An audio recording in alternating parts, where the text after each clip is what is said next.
Ladies and gentlemen, who is Sisyphus? Why is Sisyphus? What is Sisyphus? Okay, Sisyphus is a character in Greek mythology who tried to cheat death.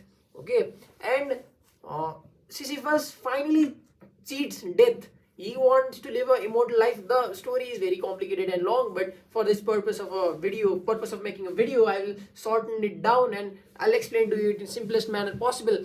Sisyphus tries to cheat death and he succeeds. He does it twice. He cheats death.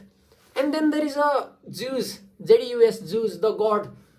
God punishes Sisyphus. He grants him the power to live for eternity. He gives him immortality. But there is a catch. He also punishes Sisyphus. He curses Sisyphus.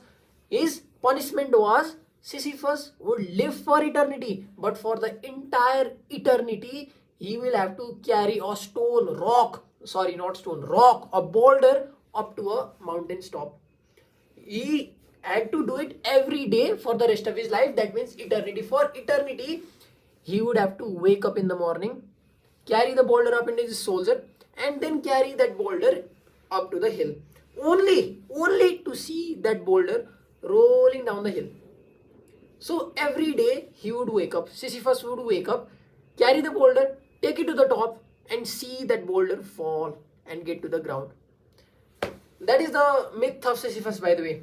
And the myth of Sisyphus is also the title of a book written by 19th century philosopher, existentialist, absurdist, right? Philosopher called Albert Camus. Albert Camus.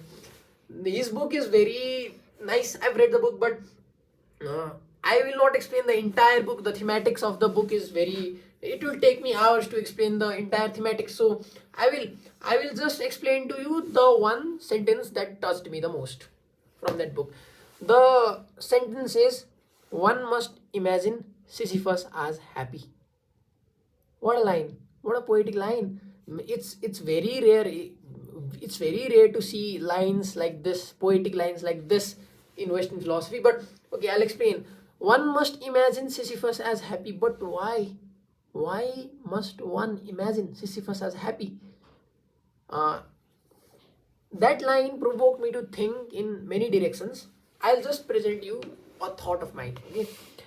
If let's say if we are self-reflective enough and if we are self-aware enough, then we will realize that somewhere deep within us there is Sisyphus. Somewhere deep within us there is Sisyphus. Every day we wake up. Every day we wake up and do our own chores and tasks.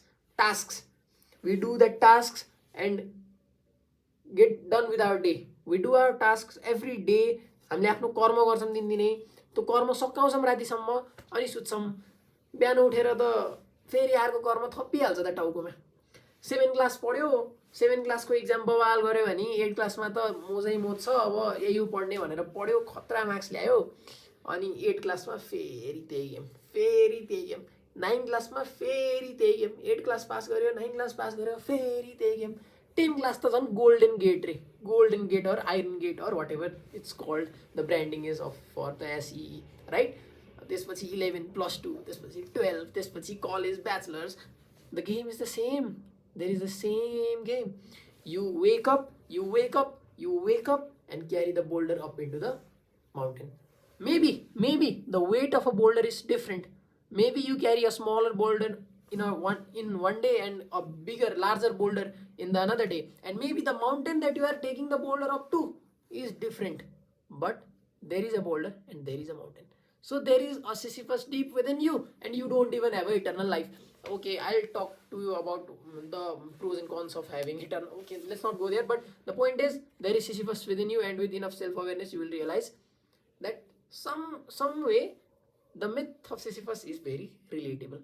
Then good, let's come to that sentence. The sentence being, one must imagine Sisyphus as happy. If I am reading about Sisyphus, let's first say I am reading about Sisyphus and then I judge Sisyphus as for being a cursed individual, a very unhappy individual in life, then what I am doing is I am also judging that part of myself that is Sisyphus as very unhappy. I am also saying the Sisyphus is very unhappy, unsatisfied, is living a terrible life. And because I am thinking Sisyphus is living a terrible, unhappy life, I also think that I am living terrible, unhappy life. So, to be happy, one must imagine Sisyphus as happy. There is no other choice. There is no other choice because there is a boulder. There is a boulder and there is a mountain and you have to carry it. And it's your dharma to carry it. If your karma is not aligned with your dharma, then there is duality, there is dved. So one must imagine Sisyphus as happy.